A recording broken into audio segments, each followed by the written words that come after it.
Steve was in the army. They then moved him to just the ordinary military patrolling, which they did. They covered the whole country, I think, with groups of 4 of the troops. They were all white fellows, the blacks.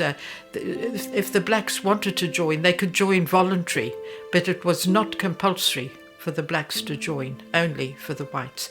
They couldn't even go or leave the country. They couldn't go on holiday or anything like that or leave the country.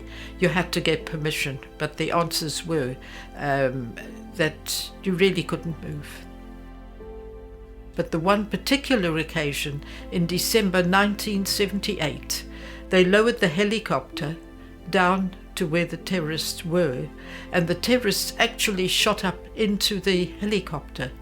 Now, Stephen was very, very badly shaken. The chap next to him was almost shot with the bullets coming up from the bottom. Nearly hit him. It actually took his hat off, his cap. And that chap, apparently, I heard later, had never actually recovered. But neither did Stephen, because that particular incident really did shake Steve. And he was patrolling the Goromonzi area when, in fact, he encountered another very, very serious experience. What really happened is that they were moving the 4 of them, and they heard birdie whistles, and so they answered back. And then the birdie whistles came closer and closer, and they thought that they were the terrorists, and they shot there and killed one of their own. And as they were carrying the body back, they slipped into a very deep ditch of about 10 feet, and they still had to pick up the body and carry it through to base. Now, Stephen never, ever, ever got over that. It wasn't his fault, but the point is, with the 4 of them shooting, thinking that they were terrorists, not one of them knows which one in fact shot the chap, which was also one of theirs. They didn't know. And I think that troubled Stephen very, very much. That was real. And then he phoned me from his hospital bed in Goromonzi at about 8 in the morning. And yes, for me now, as a mother, I'm also shook up. To try and get through workloads now, and you're not sure what's actually happening, and you're feeling for Steve, it's dreadful. But he never got over that, because he wasn't sure who in fact was involved, whether it was him or the chap next to him.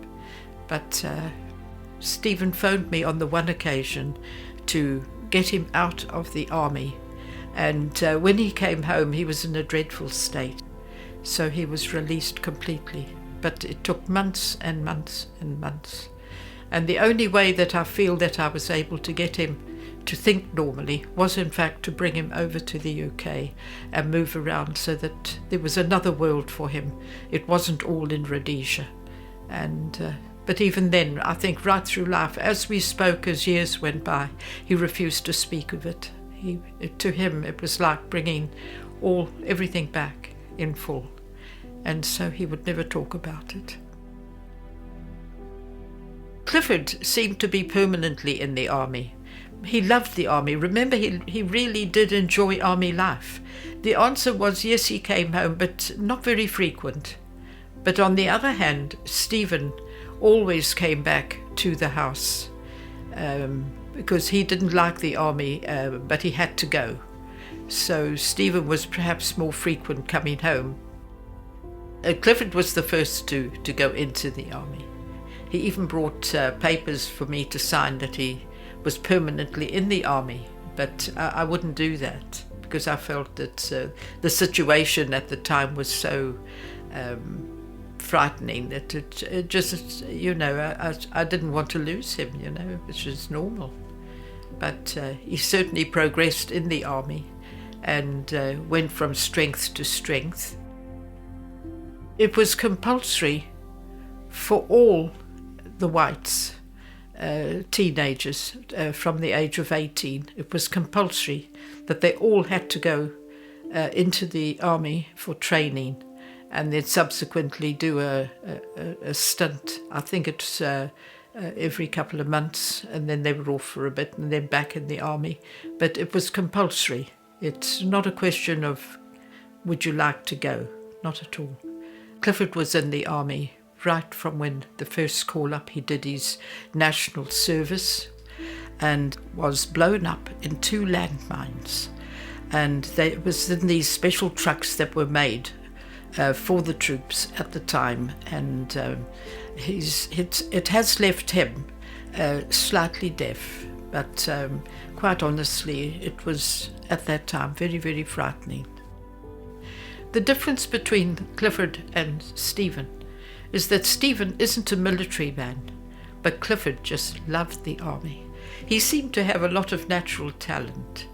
He just loved the bush and he just loved what he was doing. Very fearful. You know, you're working now, you're not sure what's happening to either of them, or whether they're safe, or whether you're going to get somebody at your door to say your child is dead.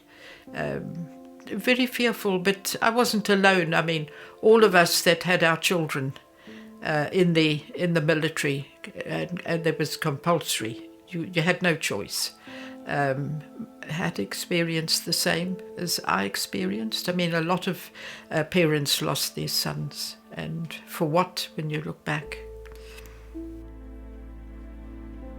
Well, when they came home, it was quite normal. It was a great relief to know that they were safe coming out of the army. And that time, the war was in fact intensifying, and we were more vigilant, and we had to be even more adhered to the curfews and phone up to find out if the roads were clear, could we travel. You know, it got progressively worse as the years went on until independence.